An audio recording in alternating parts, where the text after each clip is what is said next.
Good afternoon, everyone. Thank you for attending. Before I call the meeting to order, I just wanted to alert my colleagues we'll be using speaker management today. It'll take us a few seconds to get logged into that. And there are a series of 6 amendments that are going to be distributed to you. I apologize for that delay. I thought that it was going to be at your desk, but we'll figure out how to make that happen for you really quickly.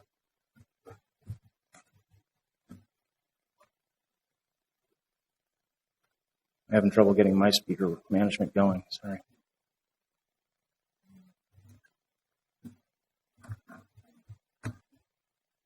Good.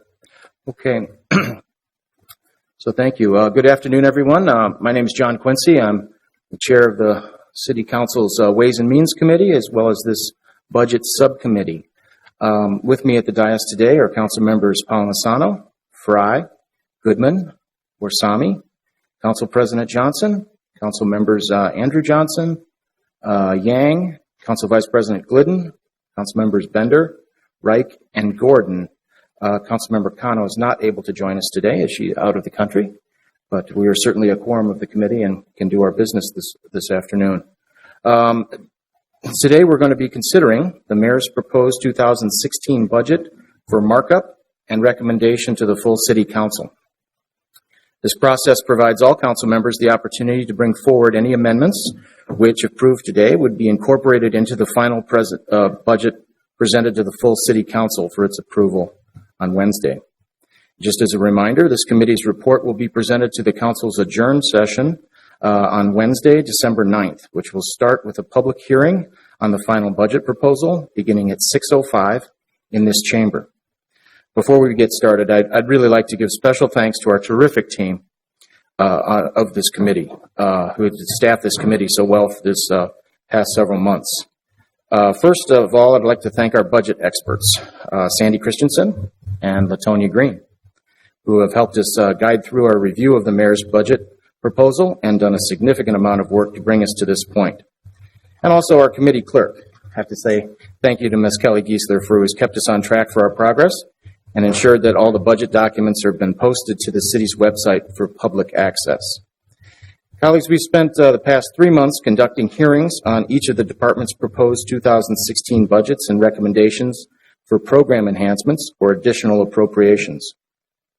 All those department presentations have been posted to our budget website, along with the mayor's original budget proposal.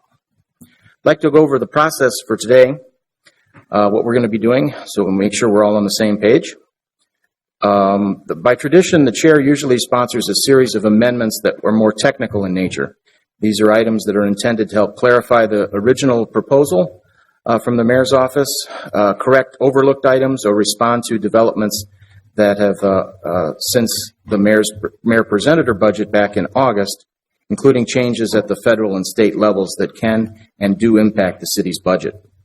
These technical amendments are developed by department heads with the assistance of the finance department and are usually sponsored by the committee's chair. These technical amendments will be considered as our first action this afternoon.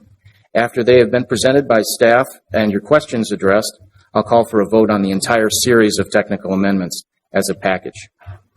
After those items are dispensed with, I'll invite further amendments that will be from individual council members that will be brought forward today for consideration. As a reminder, the purpose of today's meeting is to bring forward as many amendments as possible so that the staff has ample time to reformat the budget package prior to final presentation to the full city council next Wednesday, or this Wednesday. I'm passing those down. Thank you.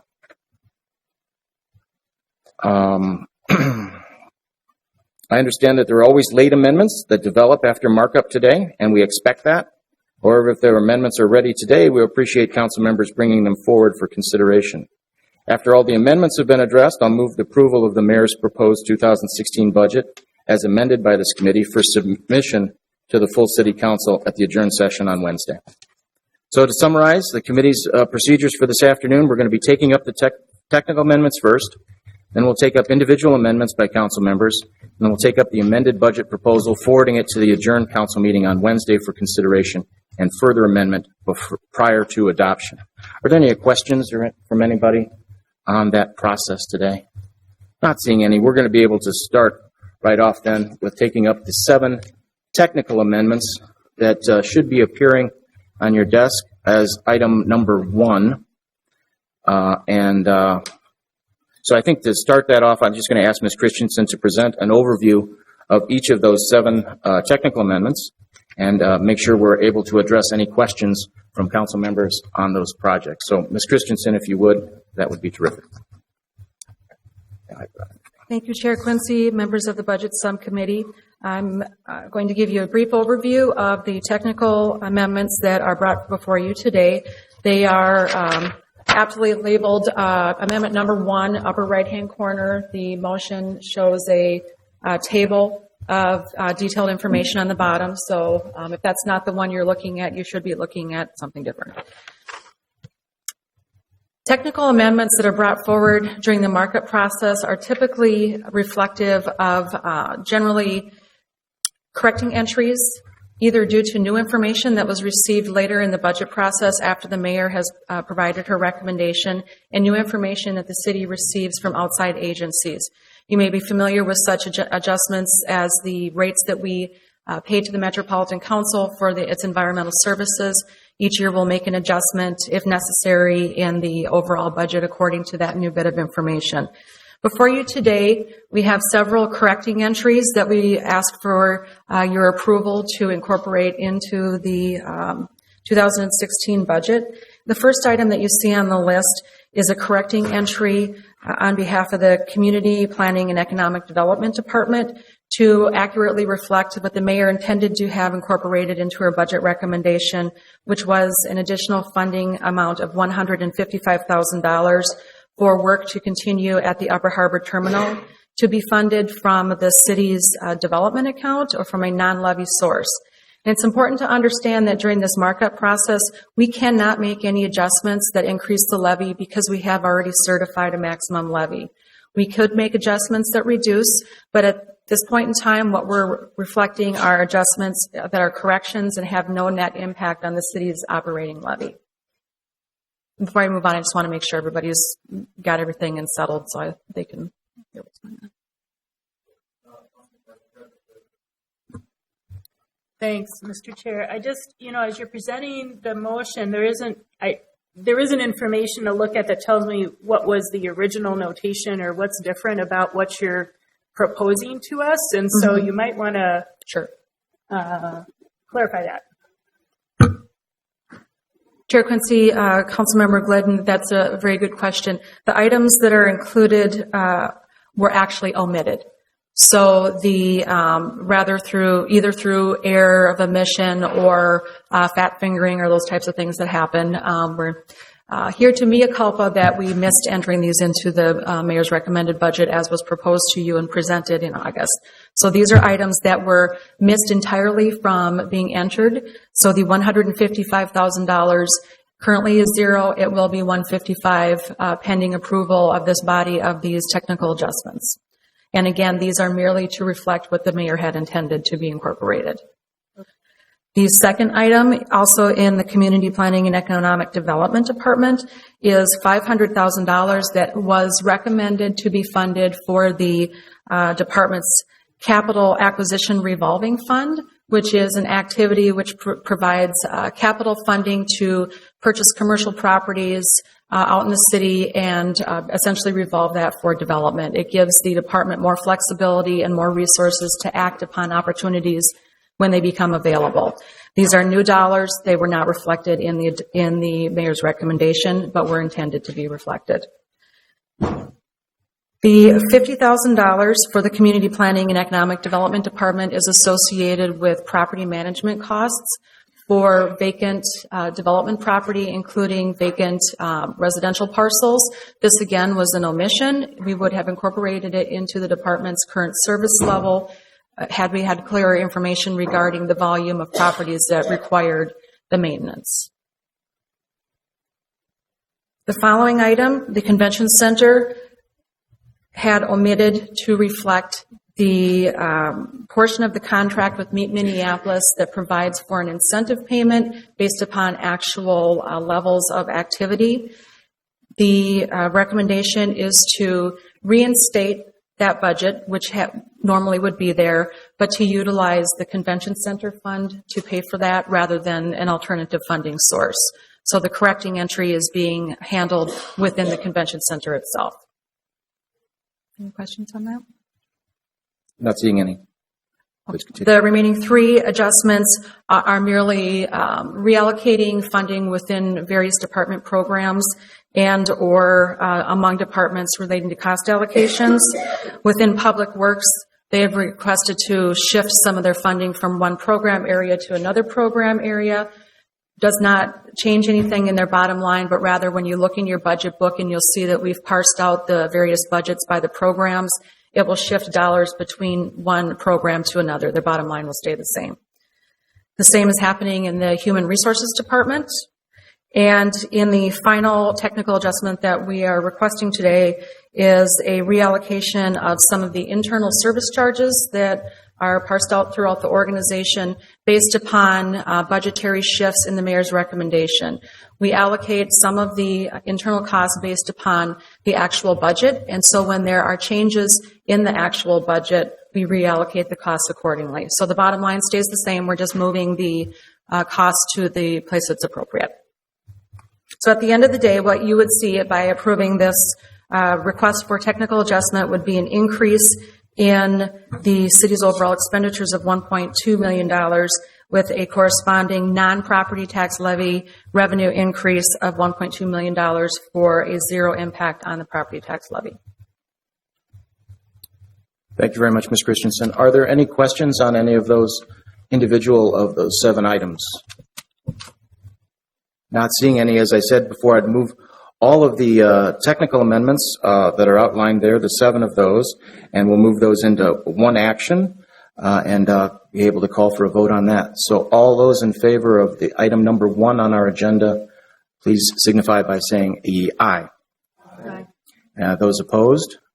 And that motion carries. So thank you very much for that summary, Ms. Christensen, and for everybody's support of that. We'll now take up individual amendments offered by members. We've had the opportunity to review a number of those with finance staff, and they're presented in the packet that's in front of you now. This is item number 2, is the first of the prepared amendment proposals.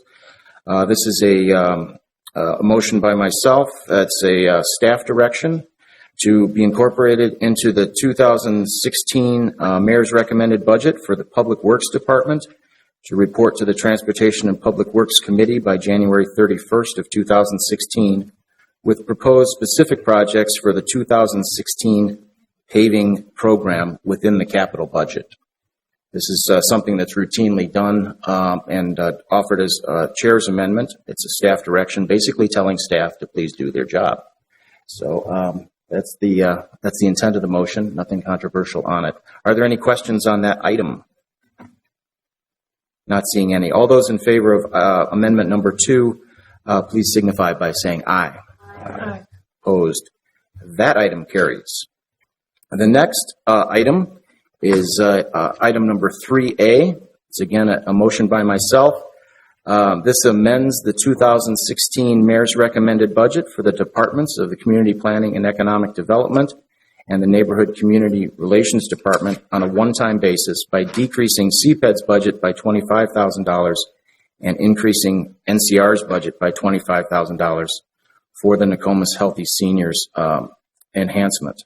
That was originally in the CPED budget, and in reviewing that, I think it was mislabeled as a housing program, so that's why it appeared in CPED, but it more, in my opinion, aligns with the work of the NCR department, as they are the overseer of the Minneapolis for a Lifetime initiative focusing on seniors. Are there any questions on that amendment? Not seeing any. All those in favor of that motion, item number 3A, please signify by saying aye. Aye. Opposed? That item carries. Councilmember Goodman, I see you. This is on 3B. Thank you. The next item is labeled 3B. This is a motion by myself. It provides for a staff direction to be incorporated into the 2016 mayor's recommended budget for the Neighborhood and Community Relations Department to provide $50,000 of existed budgeted resources for senior initiatives as part of the Minneapolis for a Lifetime program. It also has a staff direction directing staff and NCR to return to the Health, Environment, and Community Engagement Committee by August 1st of 2016 with the summary of outcomes and plan to incorporate these activities into the department's ongoing business plans. That's the motion. I'd be happy to speak to that. I see a question from Councilmember Goodman. We'll start with that. Thank you, Mr. Chair. I had an opportunity to talk to you about this earlier in the week, and I generally support this direction, clearly, of moving this senior programs into NCR, I think is a good thing. I don't have any objection to spending money that's within existing budget resources for other senior initiatives. My issue is with regard to what kind of RFP would have to happen in order for any senior program to be able to come in and say, we're going to provide these services. I don't want to get us into a situation where those who show up at a public hearing saying, give us a grant, get a grant, and those that don't, like the Downtown Skyway Senior Center that has great need, doesn't come to complain to us, and then we don't give them anything. So I'm just trying to get a sense of what your thought is on the direction of this $50,000. $50,000 is not a lot of money to have an RFP, but are there some outcomes where we could ask all of the senior organizations to meet them and award it to 1, 2, 3, or 4? What are you thinking about this? I do think for next year we should probably allocate a larger amount of money for senior initiatives through NCR, through a competitive process, but I understand you're just trying to do something for this year. I'd just like to get a sense of how it doesn't become a grant making by one, and not you, but David Rubinor, and then that there's some sort of outcome measurements. Nokomis Healthy Seniors clearly has outcome measurements. I also think they should be part of an RFP next year. I would agree with that. Many of those comments, Councilmember Goodman. This is something I was very concerned about, interested in, as we heard in the Truth in Taxation hearing. There were certainly 2 organizations specifically that said that they wanted the same amount of money that Nokomis Healthy Seniors had. And I was reluctant to make this as a direct appropriation request to those organizations. I thought it was better handled as an NCR function within Minneapolis for a Lifetime to evaluate what programs would be doing those services, what those measurable outcomes would be, and report back to the home committee for community engagement. So that's why I intentionally didn't say it would be going to those 2 organizations. But I also think it doesn't rise to the level of formal RFP processes. But my suggestion to NCR staff would be to come up with some measurable outcomes that they'd like to see allocating and what measurements that they would be reporting back on. It should be part of their ongoing business plans, and this should be incorporated into the 17 budget if we're going to be doing things on Minneapolis for a Lifetime initiatives. Because I do not want to open this up to be a human services agency, a sub-granting organization just for the people who scream the loudest. I also think it's appropriate that in the NCR's communication with all of the senior providing services within the city, it would be appropriate they really target what helps neighborhoods achieve their business goals within their own neighborhoods. We'd like to make sure that these programs are serving equitably. We want to make sure that they're reaching out to people of color and seniors, and with the intention of keeping them in their home. I also think that the neighborhood department should be saying, what other funding sources could we be looking at? What other kind of philanthropic or other kind of grant opportunities should be incorporated into their plans? So this basically says use available money to do a Minneapolis for a Lifetime program, and then seeks output from the committee's or from the department's actions back to the committee for our entire review and consideration for future budget. Does that address your question, Councilman? Not exactly. There's no direction here that any specific organization other than Nokomis Healthy Seniors, which the mayor had in her budget that has been there for a long period of time, would be getting any allocation. And then the other $50,000 could be open to any organization helping seniors. Is that correct? That's how I view it, yes. And perhaps then, and if that's how it's going to happen, I'm good with that. I'm just wondering about the potential involvement of the Public Health Advisory Committee that used to be involved in using the chunk of CDBG that we had, and they prioritize seniors and youth violence prevention. And I don't know that we've ever gone back to them to ask them, you prioritize these two things. Are they still big priorities? Who do you see doing work? I mean, perhaps there's a way to engage the Public Health Advisory Committee in this work as well. That would just be my suggestion. Perhaps you can pass it on to staff. I would certainly agree with that suggestion, but we also had the Senior Engagement Committee. It's an outside commission. I forgot the new name of that, Councilmember Gordon, if you had that off the top of your head. But the Senior Advisory Committee that we used to have, we've renamed, and it's being staffed by an NCR staff person. And I think Ms. Kendrick's intent is to always work across department lines as well as other input opportunities for communities as well as neighborhood organizations. So I would certainly agree that that should be part of the direction, although not the formal written one. Councilmember Bender. Thank you, Mr. Chair. We've had some discussion over the last couple of years about NCR's overall budget and the funding sources that we're using for their programming related to the consolidated TIF versus the general fund. Mm-hmm. I wondered if Finance could just remind me, because I think last year we moved quite a lot of the budget from general fund to the consolidated TIF. And this action seems to be specifically moving what's a pretty small amount of funding, but general fund money into the NCR budget for a specific purpose. So I'm just kind of curious how that fits in to what had been kind of our overall strategy of really shifting that budget more to the consolidated TIF overall. Maybe it's a longer term question, but I'd be interested in your thoughts related to this specific action. Thank you, Councilmember Bender. In the 2015 budget process, with the various shifts that occurred during the budget adoption, there's approximately $100,000 of base general fund funding remaining in the Neighborhood and Community Relations Department. The motion 3A would move $25,000 of general fund, additional general fund into that department. Motion 3B does nothing in terms of shifting general fund dollars. So at this point, there's still right around 100, 125 pending adoption of the motion A. Just then a comment that, I mean, I certainly have no problem with NCR focusing resources and time on supporting our seniors. I'm a little curious in the long term how we might balance sort of targeting the consolidated TIF fund. That's a pretty significant amount of budget within NCR with those activities. I think you'd get general concurrence on that, Councilmember Bender. We had Councilmember Gordon next. Thank you very much. And it's the Minneapolis Advisory Committee on Aging is the new name that we have for our Senior Citizen Advisory Committee.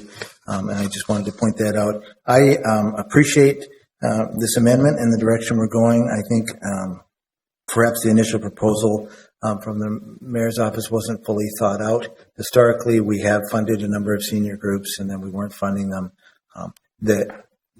And I think this will give an opportunity for some of those other groups that we heard from and that actually provide great services consistent with what I think we want to be doing to help seniors stay in their homes, promote this as a healthy city. I recognize this as a one-year alternative.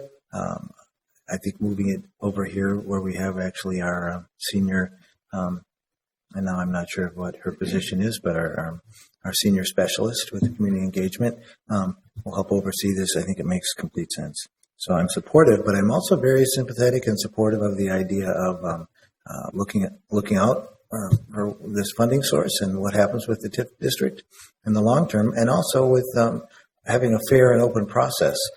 Whether it goes through one of our advisory committees or not, I think it makes a lot of sense for there to be an RFP and that we give an opportunity for other groups to compete for this funding. And we try to provide a source of funds and the right kind of measures so that we make sure that it's consistent with what we want it to accomplish.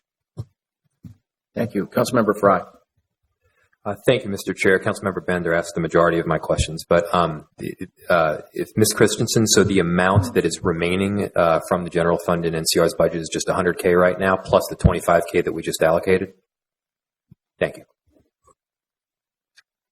Okay. Councilmember Glidden.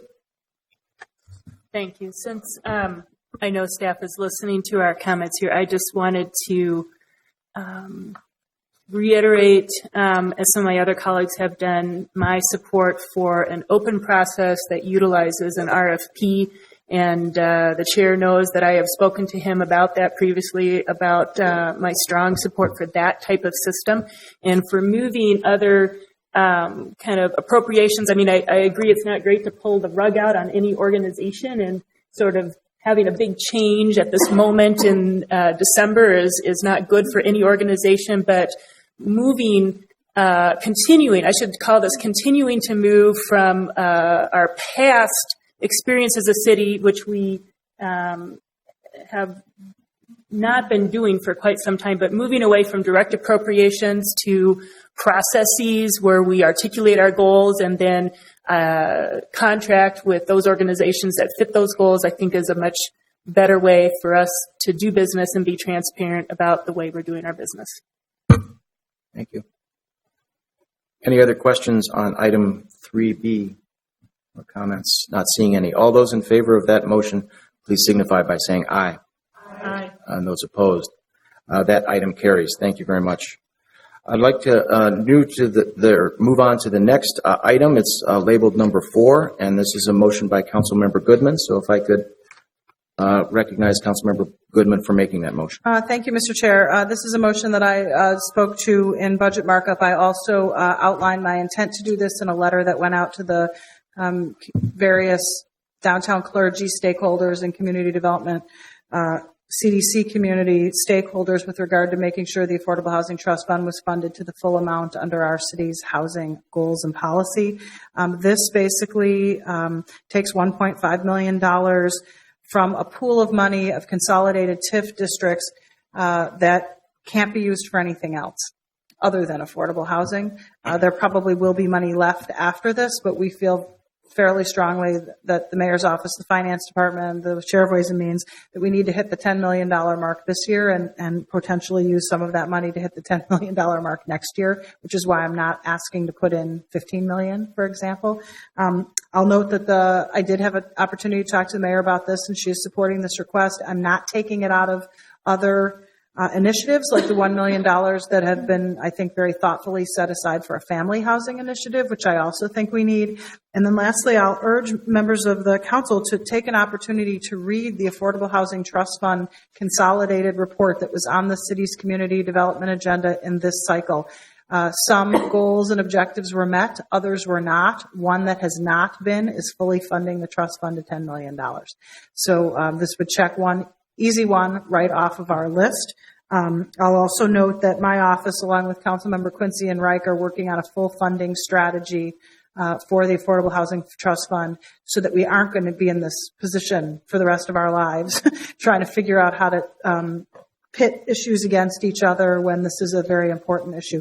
This is working with Sandy Christensen, who's been really helpful, and Mark Winkelhaig, and having us think about how we can have a solution that doesn't involve every year gap funding it like we have been doing for years. So I would guess this would get pretty broad support, but please know this year is going to be the year to solve this problem. And Council Members Wright, Quincy, and I, along with many others, Council Members Fry and Gordon, who've worked on this issue for years, are very interested in solving this problem. Thank you. Councilmember Fry. Glidden. Oh, I apologize. I looked right past that. I thought that was Goodman, Glidden. How about Council Vice President Glidden? Would you like to speak? Thanks very much. So I thank Councilmember Goodman, who has signaled for some time her intent to bring this motion, and I'm supportive of the motion. I just thought this would be a good opportunity for us to also hear directly from Ms. Christensen a little bit more about how does the source work, and what do we need to understand about any of the implications. So, Ms. Christensen. Chair Quincy, Council Vice President Glidden, the source that is being accessed through this motion is what we affectionately call TIF for affordable housing.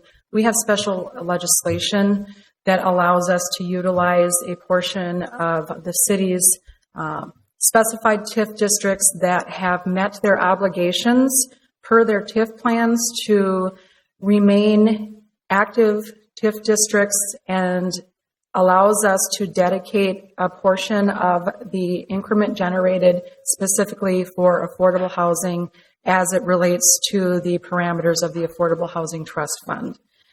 Were we not to use the resources for that purpose, the TIF districts would be decertified and the funding would be returned to Hennepin County for redistribution. So there are, specific districts that do fall under that special legislation, and the utilization of those dollars are within, the TIF plan. And I believe that there is a motion coming forward to further elaborate that. All right, thank you. Now, Councilmember Frye. Thank you. Thank you, Mr. Chair. As many of you know, this is probably the most important issue if I had to pick one for me. So I'm very, very supportive of this motion. I think it's a wonderful success that we're getting to $10 million for the second year in a row. That being said, the overall amount in the Affordable Housing Trust Fund certainly does not account for the total dollars that are spent. As many know, there's both 4% as well as 9% low-income tax credits that we rely heavily on, thus necessitating the state and to a certain extent the federal government to come forward with additional funds so that we can really solve this huge problem that we're going to be seeing in our city over the next decade. As the economic success and the market improves and continues to improve in our city, we want to make sure that everybody still has the opportunity to live here. And the $10 million, while it's a wonderful addition, is clearly not going to cut the mustard for the long-range housing problems that we're going to be experiencing. Thank you. Councilmember Bender. Thank you, Mr. Chair. I'm very supportive and thankful to Councilmember Goodman for her leadership on this. I'm also really excited to hear about the work to find a more sustainable source for this. I was still grumbling about what we did last year. I just didn't think it was the best public policy strategy. I wanted to mention that Councilmember Frye, in my motion from the last budget cycle,